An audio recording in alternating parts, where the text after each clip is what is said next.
On est en direct, monsieur. Spécial dédicace. Ok, bonjour, bienvenue donc dans cet Open Talk sur l'intelligence collective. Donc je suis en compagnie de Laurent Chambertin et de notre expert Guillaume Gilles. Il est là. Bonsoir. Voilà. Bonsoir. On est en direct donc à Lyon pour une fois, après Marseille et Paris. On est dans les locaux de Webzen Communication qui assure donc la production de ce webinaire. On va juste attendre un petit peu qu'on ait déconnecté, que tout le monde soit là. Bonsoir Nora, bonsoir Jacques. Est-ce que déjà vous pouvez confirmer que vous nous entendez? C'est important. Donc juste nous mettre dans la fenêtre de chat où vous avez mis bonsoir que vous nous entendez. Avant qu'on continue et qu'on parle dans le vide.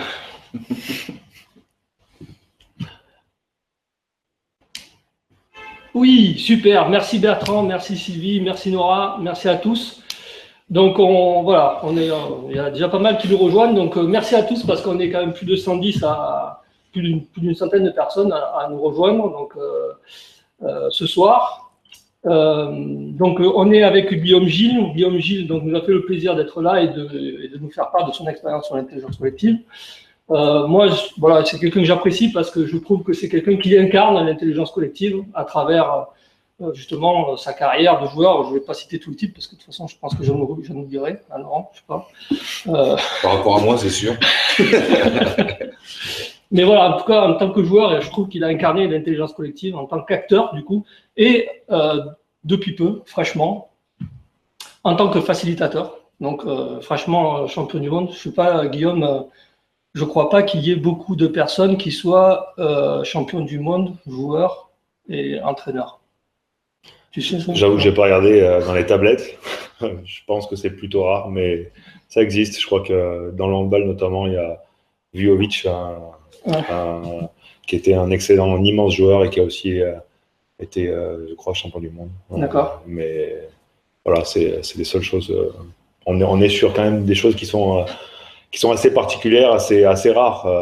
Arriver à passer finalement d'une carrière bien remplie en tant que joueur et arriver à vivre des choses fortes dans l'encadrement d'une équipe, c'est vrai que c'est assez particulier. Ok, ouais. Bon, en tout cas, c'est une super performance. Voilà, avec Didier aussi. Bien sûr. Voilà. Donc, avant qu'on démarre avec Guillaume et qu'il nous fasse part de sa vision sur l'intelligence collective, je vais donner quelques règles de fonctionnement, enfin quelques règles, bon, je pense qu'il y a déjà quelques habitués, il y a déjà quelques personnes qui nous ont suivis à Paris et puis à Marseille, mais simplement ce webinaire, donc il est là et il est fait pour vous. C'est-à-dire que, bon, j'imagine que certains d'entre vous voudront avoir quelques anecdotes à se mettre sous la dent, savoir comment ça s'est passé dans les coulisses, etc., de l'équipe de France, entre autres, peut-être sur la vie privée de Guillaume, je ne sais rien. Tout est possible ce soir. Bon, l'idée, c'est que on vous apporte quelque chose et que l'expérience puisse vous servir pour manager votre équipe, pour la faire évoluer, pour gagner en efficacité, pour passer de la collaborativité à l'intelligence collective. Et donc, on n'a pas mieux avec Guillaume, justement, qui va nous donner ce périmètre. Donc, comment ça va se passer? Tout simplement, vous avez donc une fenêtre dans laquelle vous pouvez communiquer avec nous. Moi, je vais récupérer avec Laurent, on va se charger de relayer simplement vos questions. Essayez d'être le plus précis possible. Essayez, voilà, pas de souci, on a le temps, on est là ensemble pendant une heure et demie. L'idée, c'est de plutôt répondre à vos questions que vous auriez, plutôt que de dérouler un PowerPoint avec de longs discours. Donc voilà, faites-nous part et essayez d'être le plus précis possible dans vos questions pour que moi je puisse vous apporter le mieux possible, en tout cas en posant la question à Guillaume. Donc voilà comment ça va se dérouler. Avant ça, donc le temps que vous marquez dans la fenêtre de chat vos questions, on va interroger Guillaume, on va le laisser donner sa vision, son périmètre. Voilà, sur l'intelligence collective. Soyez attentifs. Voilà, parce que bon, de toute façon, il y a du lourd là. Voilà. C'est bon, belle pression, merci les gars. Ouais. Normal. C'est cadeau. Voilà, c'est cadeau, c'est ça. Donc voilà, tout est possible ce soir. J'arrive. Alors voilà, justement, Sylvie, s'il te plaît, voilà, marque bien comme il faut parce que pour que je puisse lire et que je puisse, voilà, super ton message d'encouragement, mais j'arrive pas trop à lire ce que tu veux dire. Donc voilà, par exemple, En plus, je crois que vous voyez tous à peu près les questions, je crois, il me semble. Donc, voilà, soyez le plus précis possible, prenez votre temps pour poser la question. Donnez bien le contexte dans lequel vous posez cette question pour que Guillaume, de par son expérience, arrive à situer le contexte. Et puis, bon, aussi, comme il a, techniquement, dans le hand, ok, il n'y a plus rien à prouver, mais Guillaume a aussi une formation en coaching, en facilitateur en intelligence collective, et donc il pourra largement vous aider.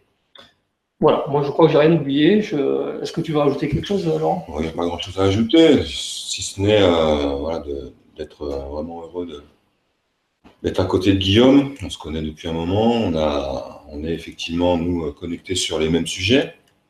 Guillaume plus sur le côté terrain et moi plus sur la partie hors terrain. Et c'est vrai que de pouvoir échanger en direct avec les internautes sur des sujets qui nous animent depuis un bon moment et qu'on essaie justement de transformer, toi sur le terrain et dans l'entreprise, et moi uniquement dans l'entreprise pour le moment. Je suis vraiment très heureux, Guillaume, de partager ce moment avec toi. Ok. Bon, ben voilà, c'est En tout cas, merci à tous les deux pour ces quelques mots. Vous dire aussi que c'est avec grand plaisir que je me retrouve ici, sur Lyon, avec vous, pour parler d'un sujet qui m'est cher. Alors, pour vous faire un peu la genèse de ma rencontre avec l'intelligence collective, je crois que sans le savoir, j'y suis tombé dedans assez tôt. Venant du sport co, qui est le handball, le fait de devoir en permanence faire avec les autres, le fait de devoir construire dans les équipes des projets de manière très intuitive, de manière assez naturelle, je pense que j'étais déjà dans ces problématiques-là, sans forcément y mettre de mots dessus, sans forcément parler d'intelligence collective, sans comprendre finalement comment ça se passait, les mécanismes de cette approche-là.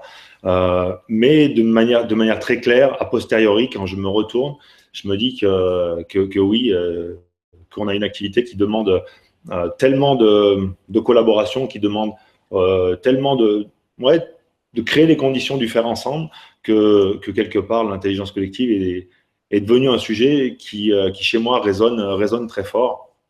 Et quelque part, c'est aussi par l'intermédiaire du Johan que j'ai été la première fois confronté à l'intelligence collective quand on réfléchissait sur des formats de formation à destination des entreprises autour de ce sujet-là, en faisant des rapports très, très forts et en tissant des liens assez forts entre le monde sportif et le monde des entreprises.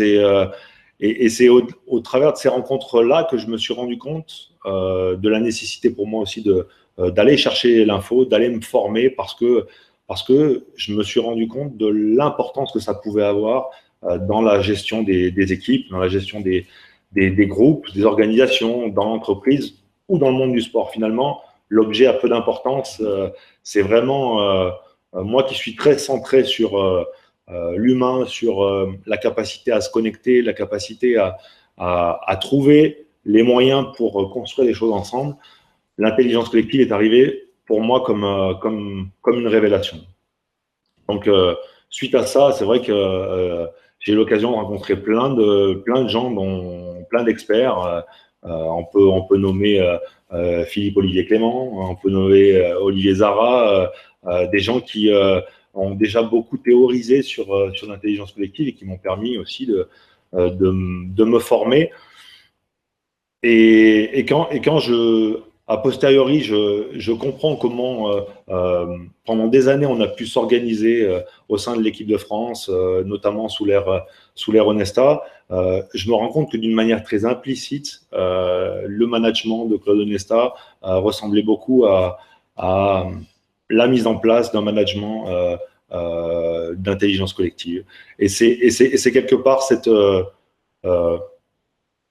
la donnée que j'aurais envie de vous livrer, c'est la définition que j'en fais, c'est comment finalement créer les conditions dans tous les groupes pour connecter les intelligences, pour faire en sorte que la fameuse équation, le 1 plus 1 égale 3, c'est vraiment quelque chose qui pour moi n'est pas qu'un slogan, pour l'avoir vécu, pour l'avoir expérimenté dans le monde du sport comme dans le monde de l'entreprise, c'est quelque chose qui a une puissance incroyable, qui par moment est une approche un peu abstraite, un peu complexe à cerner, parce qu'elle a un côté un peu immatériel, quelque chose qui se passe entre les êtres et qui finalement n'est pas de l'ordre du concret, qui fait que quand on ajoute nos compétences dans un cadre bien défini, ce qu'on va obtenir ensemble est quelque chose qui dépasse largement l'addition de chaque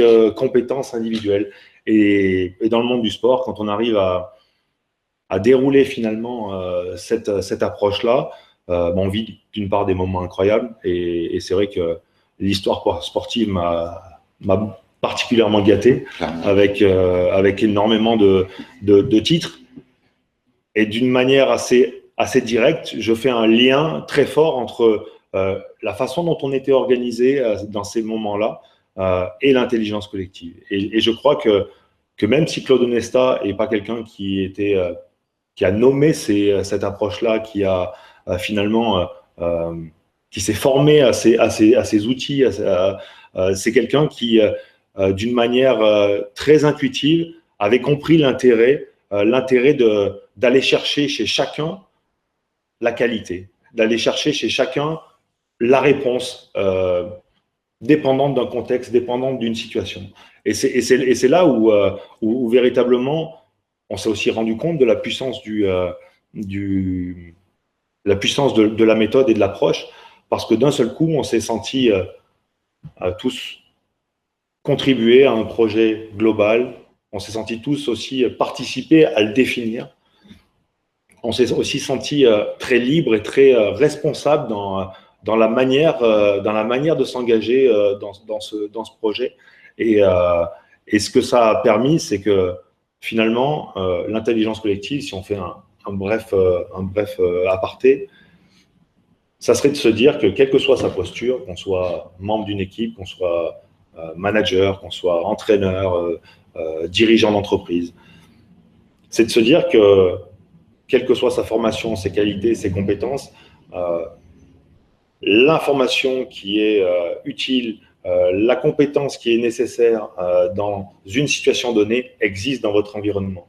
Pensez que vous pouvez regrouper toutes ces qualités en tout instant, dans tout contexte, c'est pour moi se fourvoyer, c'est pour moi imaginer qu'on est capable à tout moment de pouvoir prendre dans la boîte à outils tous les outils qu'on veut, de choisir le bon, qui soit adapté à la situation. Or, ce n'est pas le cas. Et c'est aussi ce que ça change au niveau des groupes, c'est que quelque part, en connectant tous ces individus autour d'une cause commune, on crée un engagement qui est sans commune mesure, comparable à ce qu'on peut vivre dans un cadre qui nous est déjà posé, dans un projet qui nous est finalement livré, ficelé, avec déjà une direction, avec déjà des rôles et des missions déjà définis. Alors que l'intelligence collective, elle permet, sur des questions très importantes, sur des questions qui sont sur lesquelles finalement, en tant que responsable, seul, je n'ai pas toutes les facettes de la solution. J'en ai peut-être une, j'ai peut-être un angle qui me permet de bien aborder la problématique, mais je suis, par rapport à l'ensemble des champs qui interagissent, je sens que la complexité est telle que j'ai besoin de m'appuyer sur les gens qui sont autour de moi. Et c'est vraiment ce qui fait la différence. À partir du moment où on est sur des sujets d'une grande complexité, des sujets sur collective est une méthode fantastique pour permettre de driver les équipes, pour trouver finalement le sens à l'action commune, et pour permettre d'engager l'ensemble des collaborateurs ou des équipiers dans une action collective partagée. Par rapport à cette introduction, on a on sent qu'il y a peu de rapport au temps, justement, parce qu'il y a beaucoup d'intuition, tu en as parlé, mais justement avec le recul, quelles sont les phases que vous avez réussi à identifier quand même dans la progression, dans l'évolution de cette intelligence collective? Elle était, je pense, très intuitive et je pense qu'elle l'est toujours. C'est-à-dire que c'est quelque chose qui n'est pas forcément formalisé, mais qui, aujourd'hui, de par l'expérience positive vécue, de par la série d'aventures menées sous cette approche-là, j'ai envie de dire qu'elle est en permanence présente et qu'elle guide aussi l'action au quotidien. Encore une fois, l'intelligence collective n'est pas quelque chose qu'on peut utiliser à tout moment, quand on est dans l'action, quand on est dans la nécessité de trouver une solution rapide. Prenons une situation de match où le sport de performance nous oblige à prendre et à faire des choix ultra rapides. L'intelligence collective n'est pas la bonne méthode parce qu'elle demande du temps, elle demande finalement de pouvoir questionner l'ensemble des gens qui sont présents, qui sont dans le système. Et il y a plein de situations dans le sport de compétition qui ne se prêtent pas à ça. Par contre, tout ce qui touche au projet, tout ce qui touche au sens, à la quête qu'on peut tous avoir en commun, là, c'est des choses qui nécessitent justement de prendre du temps parce qu'il faut arriver à englober l'ensemble des motivations de chacun. Il faut arriver à comprendre ce que chacun met derrière ce qu'il est en train de faire pour construire un projet dans lequel chacun a mis un petit bout de soi. Et c'est ce qui donne finalement cette force à l'ensemble parce que se rendant compte de ce qu'on gagne à travailler comme ça, on se dit aussi que c'est beaucoup plus simple de se mettre dans cette posture de contributeur et finalement qui efface un peu la relation classique de leadership qu'on peut connaître dans les équipes. Le leadership est beaucoup plus lié au contexte, lié à la situation. Le leader dans une situation, ça peut être toi, parce que tu es connecté à ton environnement, parce que tu as la bonne idée, au bon moment. Et à l'inverse, dans d'autres situations, dans d'autres contextes, ça peut être toi qui amène la solution. Et à la grande différence, c'est que soit on est organisé pour permettre justement cette circularité, pour permettre que chacun puisse trouver sa place et l'espace pour pouvoir apporter ce qui fait de lui, ce qu'il a au plus profond de lui, qui font partie de ses ressources. Soit on ne l'est pas. Et dans ce cas-là, beaucoup de décisions, beaucoup de projets se font au détriment des autres, avec une hiérarchie qui a tendance un peu à enfermer, qui a tendance un peu à contraindre les gens.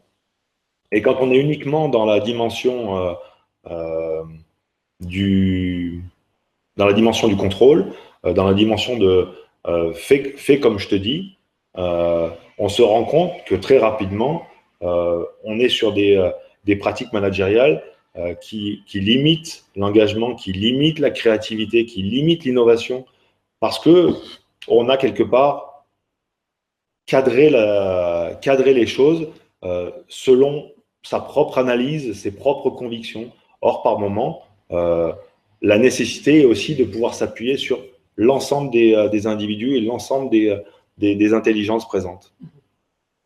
Oui, c'est fini le leader qui sait tout faire, on est d'accord. Alors, on a pas mal de personnes qui nous ont rejoints et qui n'ont pas eu les consignes de départ. Hein. D'accord. L'idée, c'est de profiter de l'expérience de Guillaume. Voilà, à travers cet aperçu, on voit bien qu'on est en pleine dans l'intelligence collective et qu'il y a beaucoup à tirer de l'expérience de Guillaume et de ses connaissances. Donc, voilà, veillez bien à poser des questions pour résoudre des problèmes personnels, pour atteindre des objectifs avec votre équipe. Voilà, sans frustrer personne. Il y a des questions, évidemment, tu imagines, sur l'équipe de France et autres. On va essayer de les rapporter dans un contexte qui peut aider le public. Et puis, on a aussi une autre question liée au replay de cet événement. Non, il n'y a pas de replay à l'identique de ce qu'on est en train de dire. Pourquoi? Déjà, pour une première raison, c'est qu'on tient à ce que ces événements-là fédèrent le plus grand nombre à l'instant T, le jour J à l'instant T. Un rendez-vous, voilà, parce qu'au final, ce qu'on se rend compte dans les Open Talks, c'est que même si nous, on parle des caméras, on a une interactivité ici, et on a quelque chose de très convivial qui est en train de se passer dans ces Open Talks, et on voudrait le conserver. Par contre, c'est vrai que vous allez retrouver effectivement les meilleurs moments sous forme de web-séries qu'on va publier sur nos réseaux sociaux et bien sûr rassemblés sous forme de thématiques. Voilà. Donc vous ne perdrez, rassurez-vous, rien, voilà, mais par contre, ce moment-là, on préfère le garder et le privilégier avec ceux qui ont fait l'effort de nous rejoindre, et donc pour ça, on vous en remercie. Et donc, on a déjà quelques questions, et on a assez parlé de consignes et autres, on va plutôt aller directement à votre contact, justement, par l'intermédiaire de vos questions. Et justement, je rebondis, puisque tu as abordé la notion de leader. On a Franck qui Bonjour nous dit... Franck. On a Franck qui nous dit qu'il n'a pas de leader dans son équipe. Et voilà, quelle piste, toi, tu pourrais lui donner par rapport à la thématique? Qu'est-ce que tu connais pour faire émerger ce leadership? Un leader pour faire quoi? Encore une fois, le leader a du sens que dans un contexte, que dans un projet qui englobe l'ensemble de ton effectif. Donc, j'explorerai finalement la raison d'être de votre groupe. Qu'est-ce que vous souhaitez faire ensemble? Vers où vous souhaitez aller? Et quand ça sera plutôt posé, je pense que tu trouveras beaucoup plus facilement des gens pour pouvoir porter ce projet, parce que quelque part, ils auront aussi contribué à choisir cette direction, à choisir finalement les objectifs, l'objectif à atteindre. Et dans ce cadre-là, tu trouveras les relais pertinents au quotidien pour avancer. Parce que grâce à cette approche, tu auras réussi à responsabiliser les gens de ton équipe, tu leur as fait confiance. Et à partir de ce moment-là, ils pourront aussi se révéler comme, encore une fois, il y a tout un tas de formes, toute une grande palette de possibles leaders. Et c'est aussi dans ta capacité à accueillir tous les individus dans leur diversité, avec leur qualité, que tu vas réussir aussi à construire ton groupe avec les leaders qui sont en son sein. Ok. J'espère que pour toi c'est clair. Franck, est-ce que tu veux rajouter quelque chose, toi, non? Sur le leadership, il y a effectivement une grosse partie de, comme tu dis, Guillaume, une grosse partie d'implication. Forcément, il faut créer les conditions de l'implication. Donc, il y a le rapport au temps. Effectivement, il faut se donner le temps d'explorer, de se questionner, d'échanger, de se connecter pour justement faire émerger les types, entre guillemets, les types de personnalités qui vont pouvoir s'exprimer et effectivement s'impliquer au mieux dans le projet. Donc, c'est effectivement la mission, on va dire, principale pour lancer vraiment une aventure. Et c'est souvent la clé.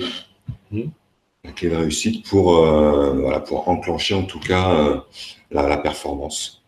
Par rapport à ça, justement, Guillaume, toi Juste avant ta question, si je peux me permettre, et puis ça évoque aussi par rapport au fait que tu dises que dans ton équipe, il n'y a pas de leader, ça forcément, ça renvoie aussi à la posture que tu as vis-à-vis de ton groupe.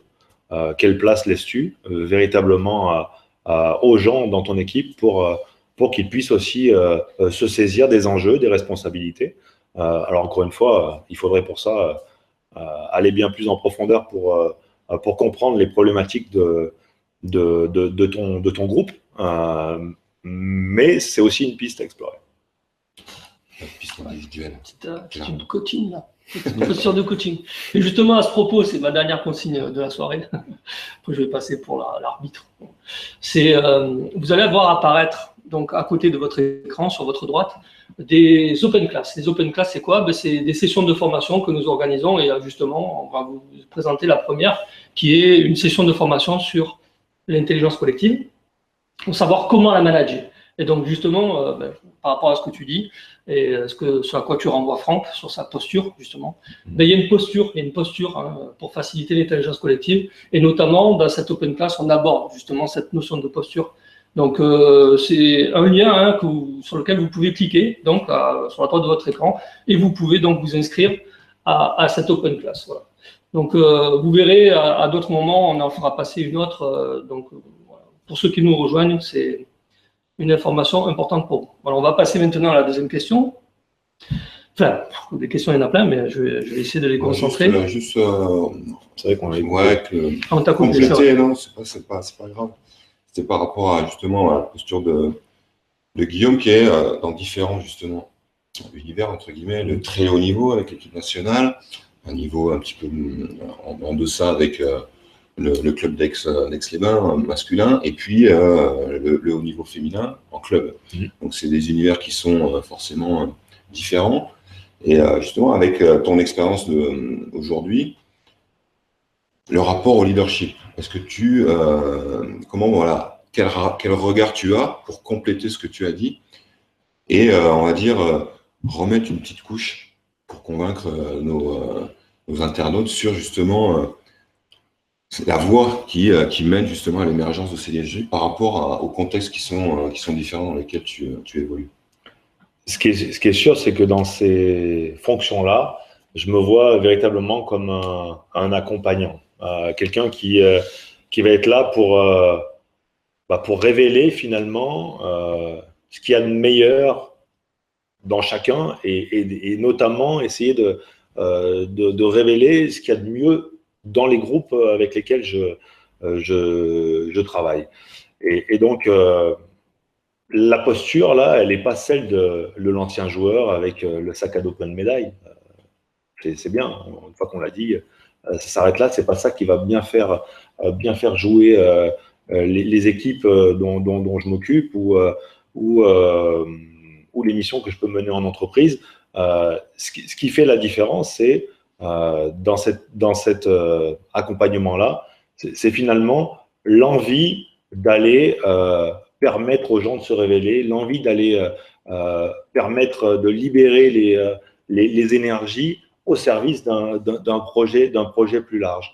Et quelque part, cette posture, c'est oui, une posture de coach. Et c'est pour ça que c'est aussi sympa pour le clin d'œil. Il faut que je vous le dise parce que ça me parle.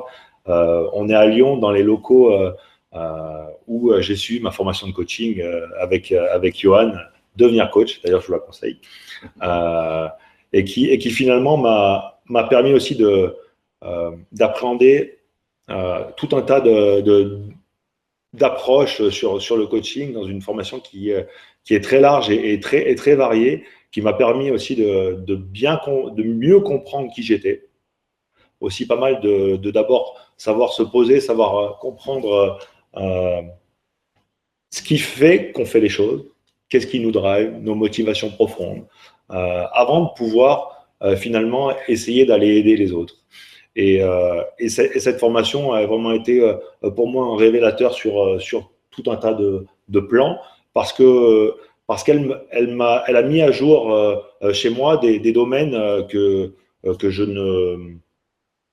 ne touchais pas du doigt et m'a permis véritablement de construire ma posture d'accompagnant, ma posture, la posture adéquate pour permettre au public que j'ai en face de moi d'avancer sur leurs problématiques propres et en étant dans un rôle de soutien, en étant dans un rôle de bienveillance et d'accompagnement. Donc, c'est aussi, je pense, important. On reparle de posture, on reparle de cette posture où dans l'intelligence collective, l'ego, il y a de l'ego dans le sport de haut niveau, dans L'entrepreneuriat de haut niveau, il y a de l'ego de partout. La seule différence, c'est qu'est-ce qu'on fait de cet ego? Au service de quoi cet ego est? Et dans ce cadre-là, quand on a créé les conditions pour que cette intelligence collective émerge, l'ego, il est au service de quelque chose de plus grand que soi. Il est au service du projet, au service du groupe. Et c'est ce qui change tout.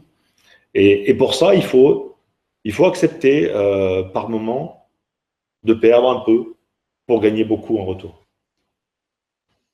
Ok, donc justement à ce propos, on a justement une open class. Donc sur est-ce que vous êtes fait pour devenir coach? Est-ce que vous êtes fait pour être coach? Et comme je sais qu'il y a des coachs qui nous regardent, ça ne s'adresse pas qu'à des débutants, mais aussi à des experts, puisqu'on parle tu parles en fait dans cette formation, effectivement, il y a un travail sur soi. Bien sûr. Essentiel, hein. Donc savoir être coach. Comment aller accompagner une personne si on ne s'est pas déjà compris soi-même? Et donc, voilà. Donc, quelles sont les limites, par exemple, d'un coach qui n'a pas travaillé sur lui? Bref, quelle posture adopter et dans quelle situation? Ce sont des points qu'on aborde justement dans cette open class. Donc, juste pour la partie, vous verrez, ça va alterner entre l'intelligence collective et le coaching dans cette open talk. Super, c'est OK. Très bien. Alors, on a une question super intéressante. Et bon, on la pose d'entrée, et puis voilà, on pourra plier après. Non, c'est pas vrai. Mais voilà. Attention, ça. Attention. Et c'est Philippe qui la pose, il me semble, effectivement, parce que ça, c'est très intéressant. Parce que souvent, l'intelligence collective, bon, là, tu viens du monde du sport, tu viens de parler d'ego, mais souvent, quand on parle d'intelligence collective, tu sais, il y a aussi, comment dire, l'interprétation du monde des bisounours. Tu vois, de l'entreprise libérée, etc., sans forme de leader, etc. Bref. Et il pose la question, justement, quelle est la limite de l'intelligence collective, s'il y en a une? La limite, elle est comme, pour moi, en tout cas, comme toute approche, dans ce qu'on en fait avec. C'est que l'intelligence collective, elle peut être au service de choses qui sont fantastiques, comme de choses terribles. Il n'y a pas de... et donc, encore une fois, à partir du moment où cette connexion existe entre les consciences, entre les intelligences sur une finalité commune, malheureusement, cette finalité, elle peut prendre toutes les formes. Et donc, c'est certain qu'il y a aussi ce côté-là qu'il faut pas oublier, c'est que oui, au service de causes qui sont néfastes, l'intelligence collective peut faire du mal. Maintenant, dans les limites de l'intelligence collective, dans sa pratique, c'est de penser que l'intelligence collective enlève finalement la responsabilité au manager ou à l'entraîneur. Je crois que c'est aussi quelque chose qui souvent est un frein pour beaucoup d'intervenants dans le monde du sport ou de l'entreprise, parce que l'idée de faire participer, de faire contribuer ces équipes donne le sentiment d'affaiblir sa position, d'affaiblir son leadership, de remettre en cause finalement la posture d'autorité qu'on peut représenter. Alors qu'au contraire, c'est tout l'inverse. C'est parce que justement, on est capable d'écouter, on est capable de prendre en compte les intérêts de chacun et puis les connaissances de chacun, qu'on va être capable derrière de trancher en ayant le maximum d'informations. Et donc, quelque part, d'asseoir encore un peu plus sa position, parce que véritablement, j'ai été capable de faire contribuer l'ensemble, de définir le cadre avec mes collaborateurs qui me semblait être le plus adapté. Et par contre, derrière, ma posture n'a pas à varier. Quand je suis dans une phase où je dois faire appliquer le cadre qu'on a construit ensemble, je suis pleinement investi de mon rôle de décision, d'évaluation, de cadrage quand les choses ne se font pas telles qu'elles ont été décrites. Mais à la différence du système où finalement j'impose un système, là, dans ce cadre-là, tout le monde est conscient aussi de son rôle et de sa mission. C'est aussi un aspect qu'on n'a pas encore abordé, mais dans la répartition des rôles et des tâches, finalement, tout le monde a compris quelle allait être sa contribution au sein de l'édifice collectif. Ensuite, au niveau des limites liées à son utilisation, c'est vrai que l'intelligence collective, pour moi, ce n'est pas la recherche du consensus. Non. L'intelligence collective, c'est trouver la solution, le projet le plus adapté au contexte qui est le nôtre. Donc, ça, c'est en aucun cas faire en sorte de juste faire contribuer les gens qui sont autour de moi pour derrière prendre la décision que je souhaite. Non, c'est véritablement, stratégiquement, face à des situations complexes. On est dans un monde qui bouge de plus en plus, où les règles d'hier ne permettent pas de prévoir l'avenir, et donc il faut se réinventer en permanence. Et dans cet environnement très incertain, très complexe, l'intelligence collective va permettre aux équipes de s'adapter, va permettre aux équipes d'être dans un mode où elles vont sans cesse essayer d'apprendre de leur environnement pour se renouveler, pour trouver les solutions les plus adaptées. Donc, mal utilisée, l'intelligence collective fera du mal. Bien utilisée, elle fera beaucoup de bien. Voilà. Donc, la limite se situe dans ce que l'on en fait. Okay. Et donc, justement, ça va peut-être te permettre de rebondir sur les rôles et les missions, finalement, et peut-être les règles aussi. On a Alain qui nous demande, alors pas Alain, pardon, c'est Alex qui dit qu'en équipe de France, tu sembles avoir, en tout cas, il semble qu'il n'y ait pas de clan. Et Alain est confronté à une fusion au sein de son entreprise. Ouais. Alors, comment, justement, éviter ces clans, ces séparations, et puis surtout rassembler finalement tout le monde, et je rebondis justement sur la question d'Alain, du coup, qui demande comment canaliser tout le monde vers un objectif commun. Et surtout quand on a deux identités différentes, finalement. Dans une fusion, il y a souvent quelqu'un qui absorbe l'autre. Il y a souvent des logiques d'entreprise qui sont d'un côté souvent très subies. Et dans ce mélange d'identités, si on ne veut pas que ça soit uniquement des choses qui s'agglomèrent et donc qui rentrent en confrontation très forte, il faut aussi savoir se redéfinir. Il faut aussi savoir reconstruire le sens de ce nouveau groupe qui vient de se créer. Et c'est un travail qui est compliqué parce qu'on est tous dépositaires de l'entité que l'on a. Et on n'a pas forcément envie d'être aggloméré, de fusionner avec la seconde entité.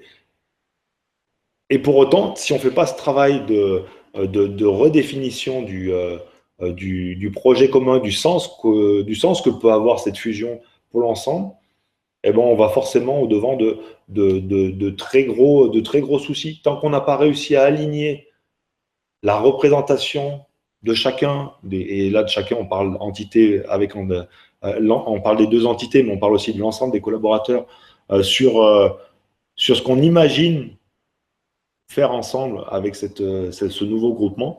Et ben, je pense qu'effectivement on ne peut pas construire quelque chose de pérenne dans lequel véritablement les gens vont continuer de se mettre au service du projet et du socle commun.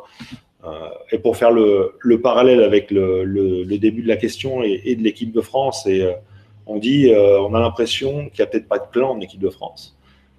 Il y a des influences, il y a des groupes à l'intérieur de l'équipe de France, comme dans toute équipe, des gens qui s'entendent plus ou moins bien, mais par contre, qui ont cette faculté de savoir se retrouver, se réunir pour faire des choses ensemble, des choses qui dépassent le clivage des amitiés, qui dépassent le clivage des centres d'intérêt communs, parce que ce que chacun porte, ce que chacun a dans sa main, c'est la possibilité d'agir pour permettre à l'ensemble d'avancer. Donc, on n'a pas besoin de s'aimer pour pouvoir faire de grandes choses.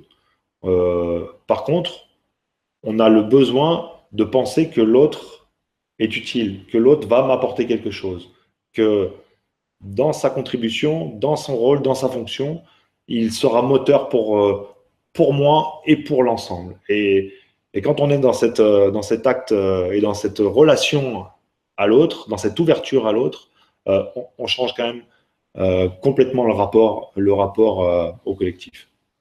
Et dans ce cadre-là, quels sont justement les garde-fous, les repères vous pouvez justement identifier le danger, tout simplement, qui veut peut-être venir impacter cette intelligence collective que vous nourrissez saison après saison, que vous nourrissez avec justement l'apport de nouveaux profils, de nouvelles personnalités.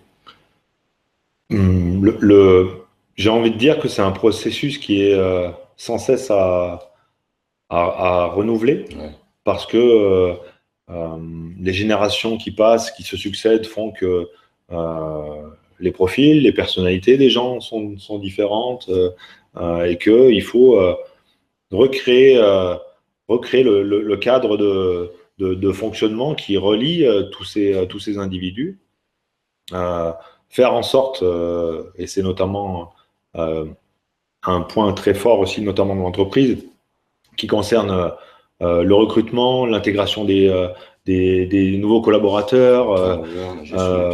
C'est des choses qui, dans le monde du sport, sont aussi essentielles.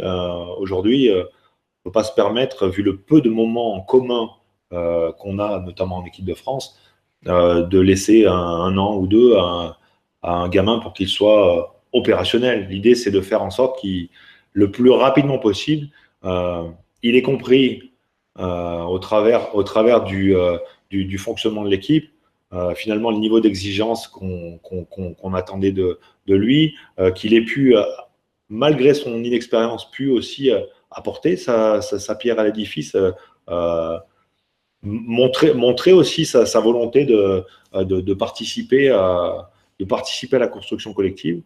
Et donc, les garde-fous, les limites pourraient provenir. Les garde-fous, ça serait de faire attention à ce que ce bien commun reste essentiel, et que aujourd'hui, de par les résultats qui défient quand même de manière assez forte les règles du monde sportif de haut niveau et d'un système ultra concurrentiel, faire attention que finalement on ne s'aveugle pas de ces résultats et qu'on n'oublie pas finalement ce qui fait que tout ça est aussi possible, à savoir cet engagement incroyable, cette capacité de don de soi, de sacrifice au quotidien. Ça, c'est les critères, ce sont les critères, les curseurs qu'il faut sans arrêt oui, bien activer. Sûr. Oui, c'est sûr.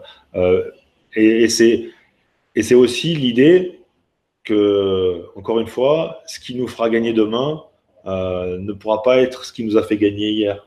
Donc, la nécessité de se réinventer, la nécessité d'aller continuer à créer, à innover pour entre guillemets, garder un coup d'avance ou trouver des choses encore plus adaptées à nos adversaires, à notre environnement, sont de la même manière en entreprise essentielles.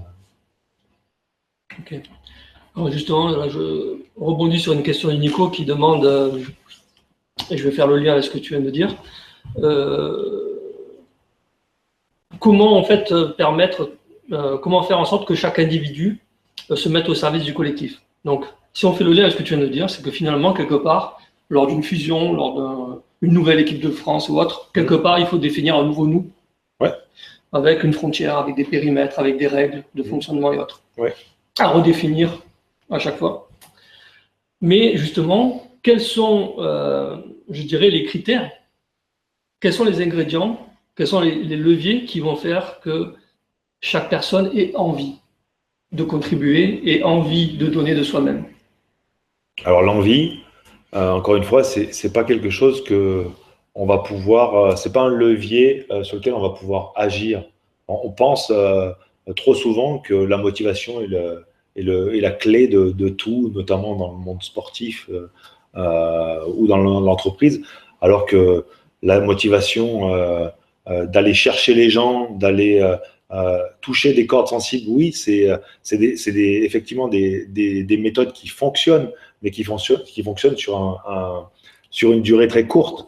Et que tant que finalement chaque individu n'a pas compris ce qui pouvait lui permettre de s'auto-alimenter, ne pouvait pas trouver dans son environnement finalement tous les ingrédients qui font que il va se lever le matin, il va savoir pourquoi, il va aller faire des efforts, mais il le sait, il sait pourquoi, parce qu'il sait ce qu'il recherche.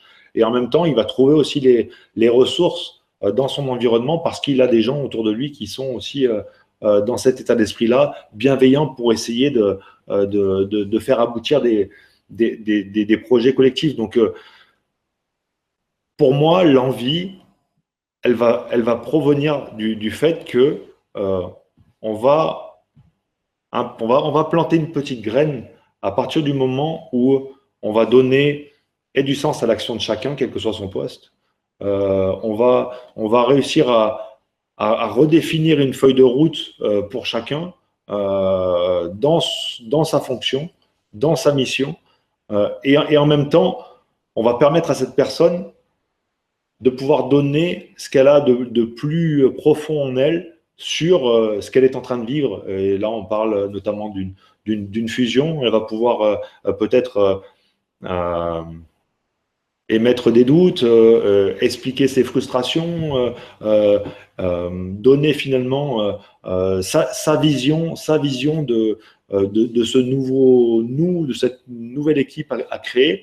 Parce que, encore une fois, on parle de nouvelle identité à créer. Et cette identité, il va falloir aller la construire. Il va falloir et donc pour moi, l'engagement, la motivation du personnel va passer par leur implication encore plus grande dans ce processus-là. Parce que ni les dirigeants, ni les personnes, le petit comité qui ont décidé cette fusion ne sont les mieux placés, ou en tout cas sont les mieux placés pour pouvoir définir le périmètre global de ce que cette opération peut avoir comme conséquence au niveau des services, au niveau des entités. Donc, cet engagement, pour moi, il va être en mettant les hommes et les femmes au centre de ces discussions et de ces problématiques qui sont complexes, parce que fusionner, c'est pour aller où, pour faire quoi ensemble, retrouver le sens. Encore une fois, c'est un mot qui revient très souvent dans ma bouche, mais qui est essentiel. Ok. Et justement, ce sens-là, est-ce que au niveau de la culture, est-ce que ça s'adapte, enfin, c'est une question de Nico précisément, est-ce que ça s'adapte à toute forme de culture, tu penses? Et principalement, est-ce que ça peut se faire avec des enfants aussi? Oui. Tu es dans plusieurs environnements, tu collabores avec des emballeuses, au niveau amateur. Quoi. En tout cas, l'intelligence collective, on la voit partout. Hein, on ne l'a pas évoqué, mais on peut parler des animaux, les abeilles, les fourmis, les hommes sont aussi capables. Donc, oui, dans des conditions particulières, ils peuvent être doués de grandes compétences. Donc, ça pose pour moi, cette question soulève un sujet qui m'est aussi cher, c'est la manière qu'on peut avoir d'éduquer nos enfants et la manière dont notre système aussi éducatif est construit. Et on est dans un monde qui prône l'individualisme, qui met en exergue la réussite individuelle. Et à l'école, quand est-ce que on met les enfants dans des situations où ils vont devoir collaborer, dans des situations où ils vont devoir faire avec les autres, dans les situations où ils vont devoir savoir écouter l'autre, dans les situations de réflexion collective. Ça n'arrive quasiment jamais, ou en tout cas, à mes yeux, dans un pourcentage qui est bien trop faible pour permettre le développement de ces qualités et de ces compétences collectives. Parce que pour moi, c'est des véritables compétences que que malheureusement on développe tard. Et ces savoir-être, parce que là on parle de comportement, c'est comment je suis capable de m'effacer face à la parole de quelqu'un qui dit quelque chose qui ne me convient pas. Comment est-ce que je suis capable de répondre à cette contradiction en permettant au débat de rebondir et pas d'être dans un affrontement stérile, parce que c'est ça ce que permet l'intelligence collective. Ça permet de rendre les réunions fluides, ça permet de rendre les gens qui ont l'habitude de manière un peu triviale d'avoir toujours le crachoir en main, de les mettre au même niveau que tout le monde. Et surtout, ça permet aux gens qui sont plus timides, qui n'ont peut-être pas la faculté ou l'aisance pour pouvoir s'exprimer en public, ça les met au même niveau que l'ensemble des gens qui contribuent.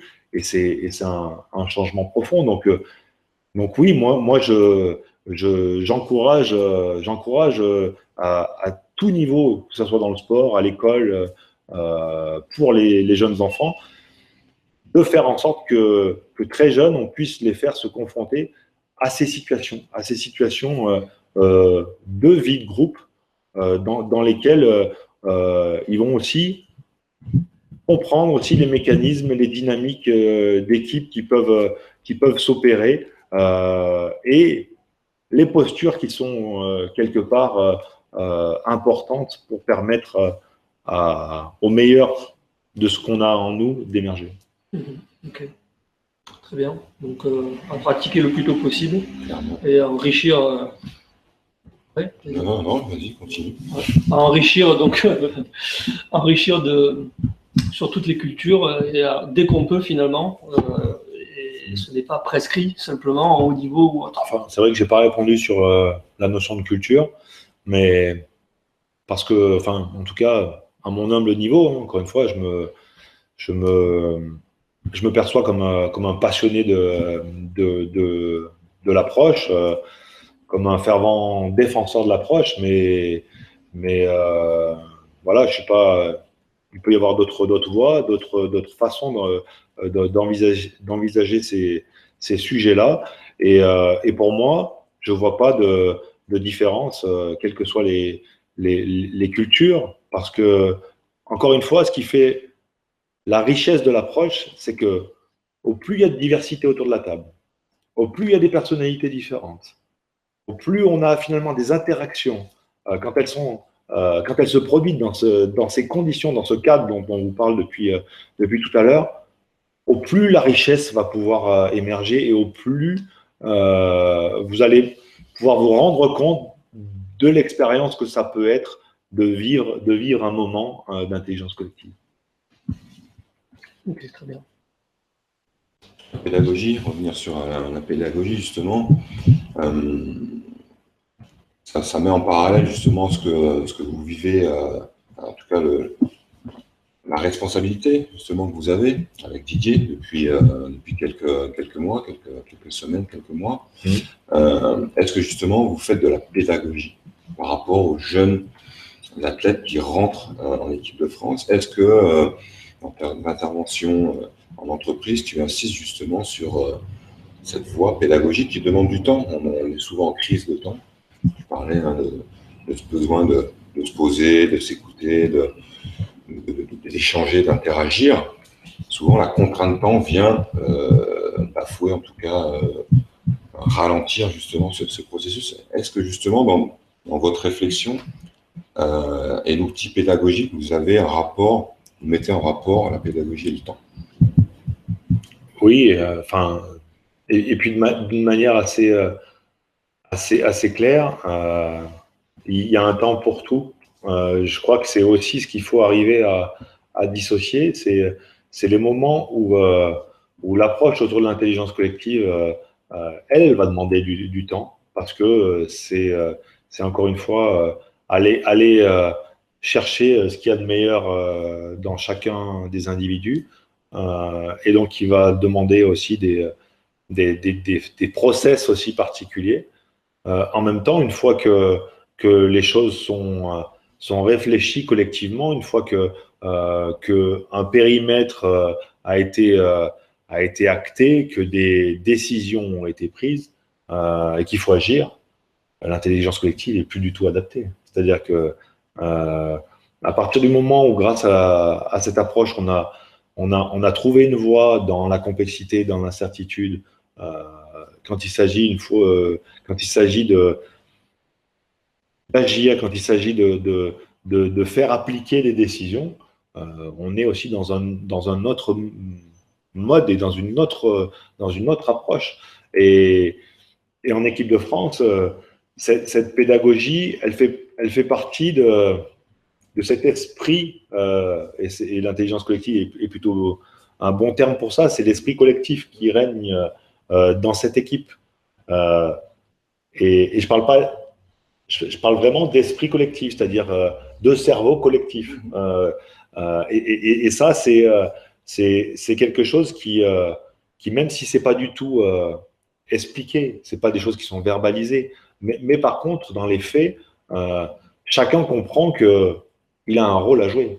Chacun est responsabilisé sur les qualités qu'il a à disposition, sur ce qu'il peut faire au service du collectif et sur la manière dont les autres vont aussi attendre de sa part sa contribution. Enfin, de liberté de créer, de liberté de s'exprimer. Complètement. Et toujours tourner vers ce but ultime qui est le groupe, qui est au-dessus de chacun. Et le groupe, qu'est-ce qu'on veut faire ensemble? Voilà. Dans sa motivation, dans la recherche de concrétisation du projet qui est le nôtre, c'est cet état-là qui, pour moi, est un élément clé dans la réussite. Mais écoute, justement, on a Fred. Et tu pourras faire le lien parce que tu viens d'évoquer qu'il y a un cerveau collectif dans cette équipe de France. Et tu vois, tu avais un gros sourire, un big sourire là, quand tu en parlais. Est-ce que quelque part, il y a une condition d'avoir certaines personnalités à la base dans les fondations pour construire ce cerveau collectif? Est-ce qu'il y a des profils particuliers qui peuvent œuvrer et qui peuvent favoriser cette émergence? Franchement, je crois que ça serait pour moi qui est des gens pour qui c'est plus simple d'être finalement, entre guillemets, des facilitateurs de cette approche. Je veux bien le croire, je veux bien le dire et y souscrire. Maintenant, pour moi, chaque équipe, chaque groupe, quel que soit son domaine, possède en lui tout. Ce qui fait la différence dans cette capacité à exploiter les ressources qu'on a à disposition, et pas tant lié au profil des gens, mais plus au cadre dans lesquels on les met et oui, vraiment au cadre et au process qu'on a pour manager nos équipes. Donc, j'ai plutôt tendance à dire que pour moi, il n'y a pas forcément de profil particulier à rechercher. Quand je gère une équipe, je pars de ce qui existe, je pars de la qualité que j'ai sous la main, et je fais aussi en sorte qu'elle puisse s'exprimer dans son ensemble, dans des conditions de réalisation les plus optimales possibles. Justement, tu parlais de recrutement tout à l'heure dans l'entreprise, hein, c'est quand même faire des choix, justement, d'hommes, de personnalités. Donc il y a quand même, moi je rebondis sur la question, parce que c'est vrai que quand on aborde cette notion et cet esprit dont tu parles d'intelligence collective, c'est vrai qu'on a effectivement tendance à se dire comment on la construit. Et effectivement, quand tu construis une équipe dans l'entreprise, tu es obligé de recruter, oui, de faire passer les tests. Donc effectivement, il y a quand même une approche de profil type ou donc essayer de compléter par rapport à cette spécificité, en tout cas dans l'entreprise. Qui est les gens qui soient plus enclins à se saisir de ces approches, j'en doute pas. Maintenant, moi, ce que je vous assure, c'est que l'intelligence collective, encore une fois, on pourrait parler 4 heures sur le sujet. Non, mais certes, mais même en 4 heures, ça ne remplacerait pas l'expérience que vous pouvez faire en vivant les choses. L'intelligence collective, ce n'est pas quelque chose qui se décrète, c'est quelque chose qui se vit au quotidien, dans les actes de tous les jours. Et aujourd'hui, même le plus réfractaire des individus, si on lui fait comprendre l'intérêt qu'il peut avoir à rentrer dans ce cadre-là, mais quelle que soit sa personnalité, quelle que soit sa volonté première, il va recevoir tellement plus que ce qu'il aurait reçu en étant uniquement centré sur sa personne, que c'est aussi quelqu'un qui va rentrer dans ce cadre-là et qui va faire partie des gens qui vont aussi défendre le système. Je vais, pour te laisser récupérer, il a senti que j'avais un petit coup de moins bien. On te bombarde de questions, c'est super intéressant. On voit que solide.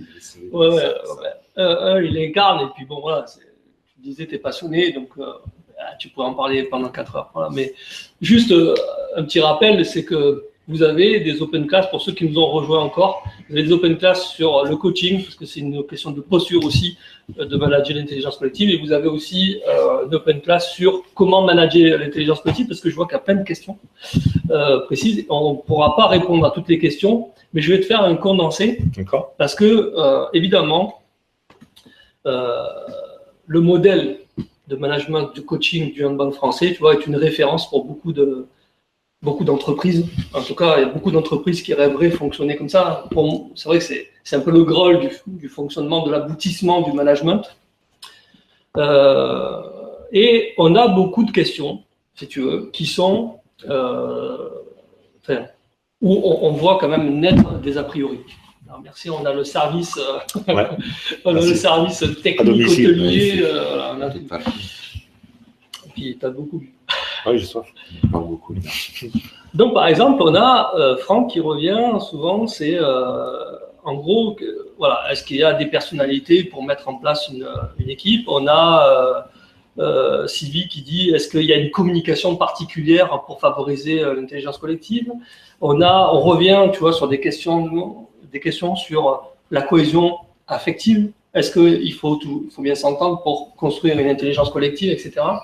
Et là, du coup, je vais peut-être résumer ce que tu as dit et tu vas rebondir. C'est que finalement, tout ce que tu es en train de dire jusqu'à maintenant, c'est que l'intelligence collective, finalement, on pourrait le résumer comme une adaptation perpétuelle à un contexte qui est toujours différent et qui est systémique. Ouais. Et qu'il n'y a pas de vérité à un instant T, et que ce n'est pas, et tu l'as dit, ce n'est pas parce qu'on a gagné de cette manière-là qu'on regagnera de cette façon la prochaine fois. Et qu'il faut sans arrêt, finalement, réévaluer le contexte, réévaluer les ressources que l'on a à l'interne, à pouvoir analyser les différentes interactions, en tout cas avec des outils, avec de la connaissance, de l'expérience, en se formant, et puis savoir finalement ce qu'on va en faire de ce tout pour s'adapter à cette situation. Donc en fait, ce n'est pas une question, dans ce que tu dis, et pour répondre de manière globale à tout le monde, ce n'est pas une question de est-ce qu'il faut s'aimer, est-ce qu'il faut avoir certaines personnalités au sein du groupe, fortes ou pas. Ce n'est pas une question de est-ce qu'on a les valeurs qu'il faut ou pas. Voilà, ça dépend de ce qu'on en fait et c'est finalement systémique. Voilà.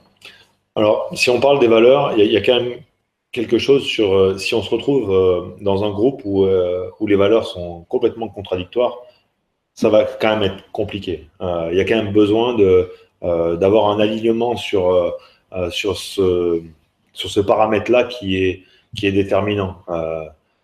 Parce que si une valeur forte d'un groupe qui pourrait être l'authenticité, on se rend compte que dans le groupe, il y a 2 ou 3 personnes qui au contraire sont tout l'inverse. on sait déjà qu'il y a un biais là, ici, qui risque d'être difficile. Donc, c'est pour ça que définir finalement ce qui touche un peu à l'éthique de son groupe est aussi essentiel. Qu'est-ce qui nous rassemble? Quelles sont les valeurs fortes sur lesquelles que l'on partage et qui, quelque part, vont faire aussi le ciment de notre action collective, mais qui, quelque part, ne vont pas se suffire. C'est-à-dire qu'une fois qu'on aura défini, ce qui nous fait avancer, qu'on a défini finalement les valeurs sur lesquelles on ne peut pas transiger et qu'on se retrouve là-dedans, derrière, il y a encore beaucoup de travail à fournir. Mais on est dans un cadre où, encore une fois, je reviens sur le côté et profil et lié au fait de bien s'entendre, de bien s'aimer pour pouvoir faire les choses. Non, absolument pas. Quand on est convaincu que le projet qu'on mène ensemble est un projet qui va me permettre d'atteindre mes objectifs et peut-être de les dépasser, va me permettre de m'épanouir, va me permettre d'être responsabilisé, va me permettre d'être en autonomie sur la mission que je peux avoir, quelque part, le fait de savoir que celle avec qui je travaille, non, j'ai pas trop d'atomes crochus, elle me ressemble pas trop, je l'aime pas trop. Si je suis par contre persuadé que tout comme moi, elle va faire le maximum et elle va répondre aux attentes que j'ai vis-à-vis de sa mission, tout va bien fonctionner. Donc, encore une fois, c'est tout sauf le monde des bisounours. On n'est pas du tout obligé d'être dans une espèce d'alchimie un peu de série B. Non, l'idée, c'est comment créer les synergies. Quelle est ta compétence? Quelle est la mienne? Qu'est-ce qu'on peut faire ensemble pour que tout ça fasse quelque chose qui soit de grande qualité, qui permette à chacun d'entre nous d'avancer. Okay. Du coup, ça répond à pas mal de questions. Ça répond donc à Sylvie, ça répond à Franck, ça répond aussi à Sylvie. Donc, ça veut dire que dans tes choix, quand tu fais la sélection, est-ce que justement tu vas faire des choix en fonction de la personnalité, en fonction de la technique, en fonction de quoi finalement tu fais tes choix et qu'est-ce qui rentre en compte comme critères sélectifs pour faire en sorte que ça matche? La performance d'abord, c'est certain. L'équipe de France, c'est quand même avant tout la réunion des plus grands talents français. Mais les talents ne font pas une équipe. Et par moment, on fait des choix où, sur le poste, on ne prend pas forcément le meilleur. Mais parce qu'on pense que dans la collaboration, dans l'association avec d'autres personnes, dans les complémentarités finalement des profils, on pense avoir une valeur générale supérieure. Encore une fois, on parlait de valeur, c'est arrivé dans l'histoire de l'équipe de France, des gens qui sont essayés, des gens qui font des stages et qui, dans leur comportement, ne comprennent pas les règles de fonctionnement de l'équipe, ne se mettent pas au service du groupe, ne sont pas prêts à contribuer, mais uniquement centrés sur leur intérêt personnel. Il y a eu beaucoup d'histoires qui se sont interrompues à cause de ça. Donc, de la même manière, on est sur une multitude de paramètres qui rentrent en ligne de compte. Bien évidemment, la performance arrive quand même comme un critère essentiel et un paramètre très fort, mais qui est pondéré par les savoir-être, par l'état d'esprit que peut démontrer un garçon. Et donc, c'est tout un tas de choses qui rentrent en ligne de compte pour pouvoir choisir les bonnes personnes, pour pouvoir composer Parce que, encore une fois, dans une équipe, ce qui est important, c'est pas que les gens que je choisisse me ressemblent ou me plaisent. L'idée, c'est que j'ai et qu'on ait sous la main le maximum de ressources à disposition et que ces ressources soient les plus à même, en tout cas que les individus soient les plus à même de s'unir, de collaborer et de faire ensemble. Très bien. Du coup, on vient d'aborder quelque chose d'important. Tu parles des valeurs, tu parles de l'identité de l'équipe. Et on va répondre à David, qui a une très bonne question, une très bonne remarque aussi. C'est qu'on constate, et du coup, ça va faire le lien finalement avec ce que tu dis aussi sur. Parce que voilà, il prend l'exemple de métiers difficiles, comme les miniers, tu vois, Ouais. ou lors, je prends même moi l'exemple de catastrophes naturelles, où là, à ce moment-là, on a, en tout cas, on assiste à cette fameuse intelligence collective. Tout le monde est pris, en fait, pour aller dans le même sens, vers un but commun.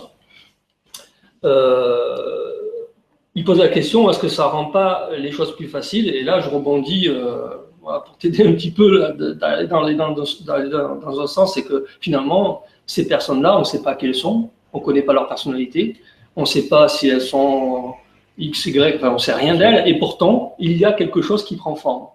Donc, selon toi, si tu veux analyser ça, c'est quoi? C'est le fait qu'il y ait cette cause commune, en fait, qui soit présente, qui fait qu'on insiste à cette émergence-là? C'est certain que dans ce type de situation, on se rend compte que finalement, là, l'intelligence collective n'est pas une histoire de mots, pas une histoire de process, et pas que.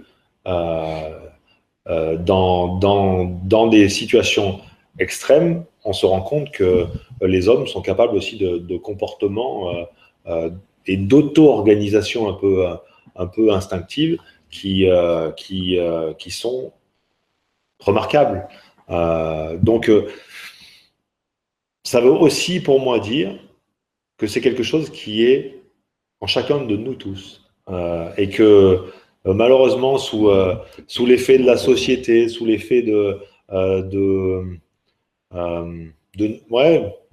notre culture très individualiste, c'est les choses qui sont sous beaucoup de couches, une grosse carapace, mais qui, dans les situations extrêmes, ressurgissent parce qu'elles ne passent pas par le biais de la tête et de la raison.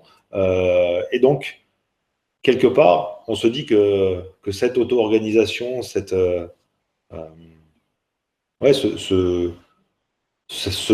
bonté un peu naturelle qui existe, elle est aussi à aller explorer et faire en sorte de créer les conditions pour qu'on puisse aussi extraire le meilleur de chacun d'entre nous.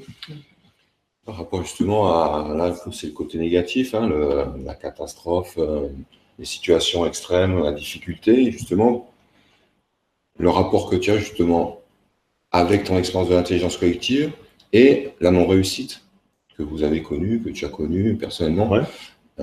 Est-ce que justement vous avez trouvé des ressources, des clés pour construire cette intelligence collective aussi dans la défaite, dans la difficulté? Puisqu'on a beaucoup parlé de succès jusqu'à présent, ouais. Et c'est vrai que vous en avez tous les ans, vous nous régalez. Mais moi, qui suis l'équipe depuis très longtemps, comme tu le sais, je sais qu'il y a eu des phases de creux. Et justement, quelle approche tu as aujourd'hui? Quel regard tu as sur ces phases-là? C'est aussi pour moi ce qui permet. Alors, il y aurait plusieurs choses à évoquer. Hein. Il y aurait d'abord le fait d'essayer d'expliquer finalement la genèse de ce fonctionnement en équipe de France, d'où il part. On a eu Onesta pendant quasiment 16 ans. Avant lui, son prédécesseur, Daniel Constantini, a fait quasiment 16 ou 17 ans, avec des styles complètement différents et opposés.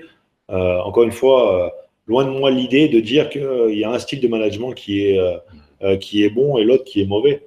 Ce que je veux, on peut gagner avec tous les styles de management. La seule différence, c'est à quel prix on gagne.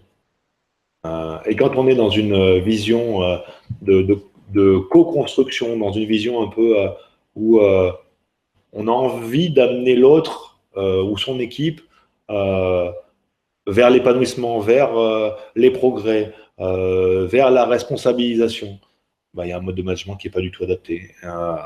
Et pour avoir vécu les deux, pour avoir gagné sous les deux, bah, je sais aussi ce que ça change dans la perception en tant qu'athlète, parce que quelque part, quand on perdait, alors c'est un peu de manière caricaturale, il faut pas, mais c'est pour grossir un peu le trait pour que les internautes comprennent bien. Ouais. Quelque part, quand avec Daniel Constantini, on se prenait les pieds dans le tapis, bah, c'était facile de dire, bah, on a suivi ce qu'on nous avait dit de faire. Ça n'a pas marché. Alors que quand on est quelque part à l'origine dépositaire du projet et même les garants, d'un seul coup, quand je suis dans la merde, je dis bah ouais, Pas te défausser. bah, je me remets aussi tout de suite en question. Et c'est là où je pense que dans l'histoire même récente de l'équipe de France, où ça nous est aussi arrivé d'avoir des contre-performances, ce cadre, cette façon de voir les choses, elle nous a permis de nous relever de difficultés pour lesquelles beaucoup d'équipes n'auraient pas survécu. Je repense à l'Euro 2012 où on fait un championnat d'Europe catastrophique et où on n'est que l'ombre de nous-mêmes, alors qu'on vient d'enchaîner un triplé historique, championnat d'Europe, championnat du monde, Jeux Olympiques. Tout le monde nous enterre, tout le monde, cette équipe, elle avait suffisamment gagné. Tout le monde aurait pu dire bon, allez, les gars, on raccroche les baskets, on rentre chez soi, et puis on a vécu des belles choses. On va s'arrêter là-dessus.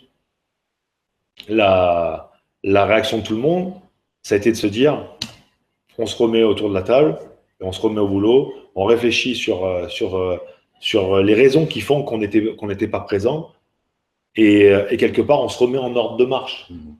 Ensemble, sans être en train de dire c'est de ta faute, c'est de sa faute, c'est lui. Non, c'est ensemble. On n'a pas été au niveau de cette compétition-là.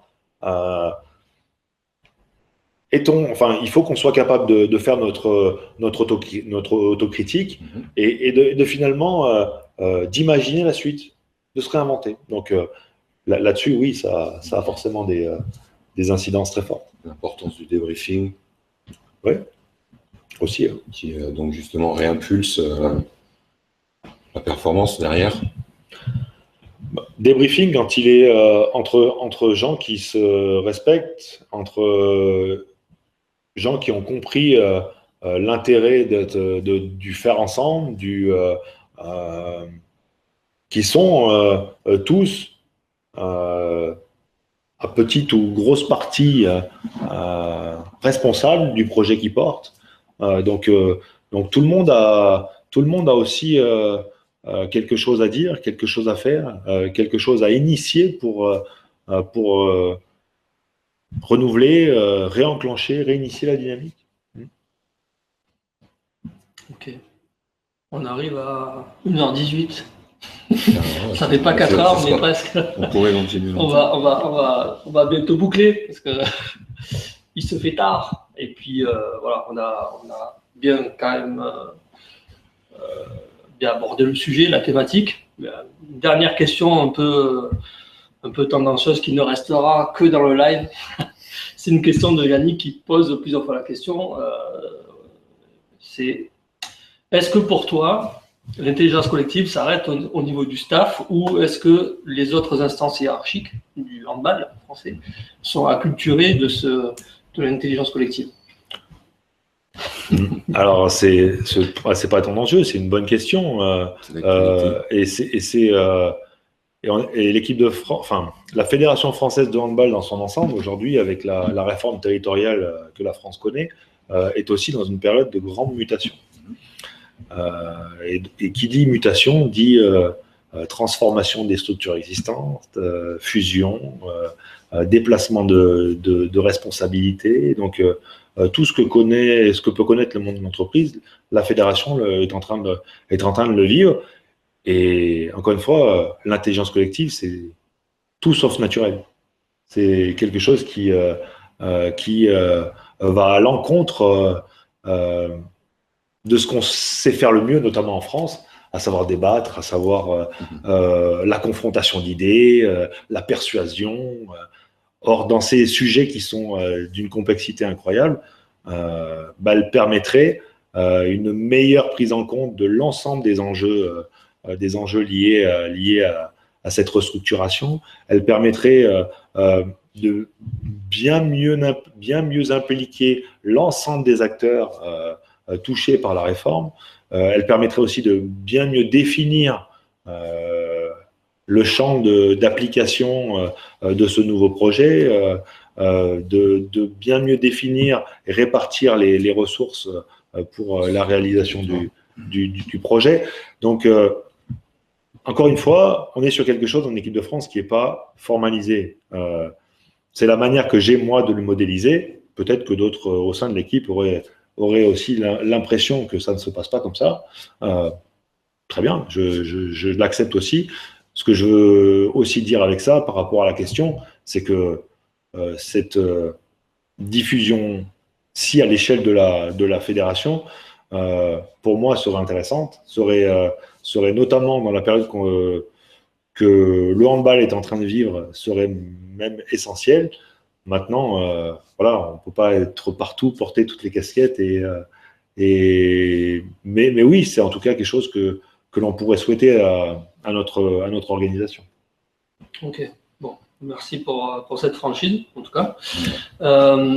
Écoutez, voilà, on a d'ailleurs les questions s'estompent. Est-ce que Laurent, est-ce que tu veux faire un rapide résumé? Un rapide résumé sur ce que, sur ce que Guillaume. Parce qu'il a dit beaucoup de choses. Il a dit beaucoup de choses. Non, ce qu'il faut, en tout cas, ce qu'on retient, c'est qu'effectivement, même s'il n'y a pas de modélisation, c'est un état d'esprit, en tout cas, inspirant, qui fonctionne et qui crée justement de la valeur ajoutée, de la performance, du bien-être, parce que effectivement, quand on voit, on observe et on côtoie les membres de ces équipes, parce que j'en ai connu un paquet, voilà, c'est des gens qui sont bien alignés, qui sont bien dans leur tête, qui ont le regard droit. Et effectivement, moi aussi qui ai suivi la formation de devenir coach, c'est quelque chose qu'on va justement aller puiser dans cette posture d'écoute, dans cette posture de bienveillance, tu en as beaucoup parlé, dans cette posture de vouloir créer le lien avec son co-citoyen, son coéquipier, son collègue. Et voilà. Et donc, moi qui ai grandi et qui me suis structuré dans un autre sport, dans une autre discipline, qui malheureusement ne s'est pas appuyé sur cet état d'esprit, ce modèle. Aujourd'hui, je peux effectivement, pas comparer, mais en tout cas, avoir un regard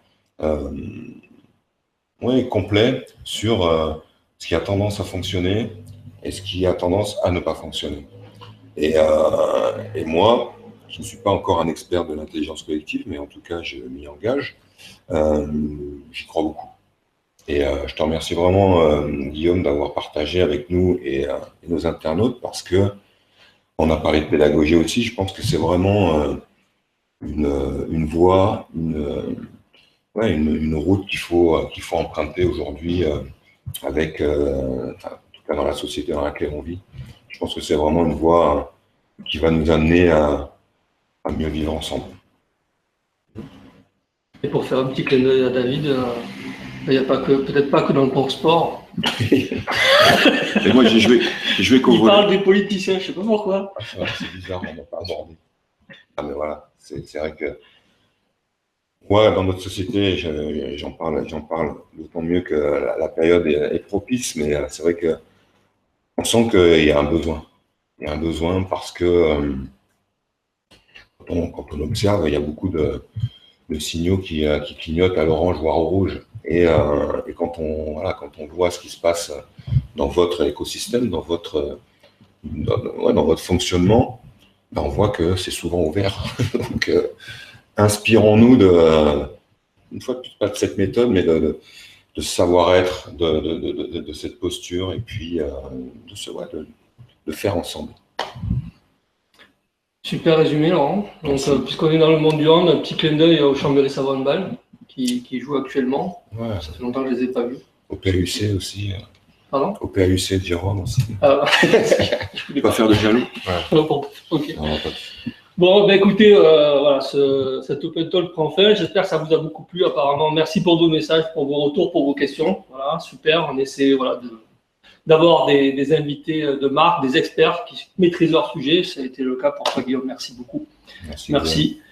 Merci de nous avoir rejoints ici. On vous souhaite une très très bonne soirée. On vous dit à très bientôt. On vous préviendra du prochain Open Talk. On ne sait pas encore avec qui. On a plein de projets avec pas mal de monde aussi sur différentes thématiques. C'est vrai qu'on a abordé 2 fois l'esprit collectif avec Romain Barnier et puis avec toi maintenant, Guillaume. On abordera la notion de mental. On abordera, bref, plein d'autres projets en cours.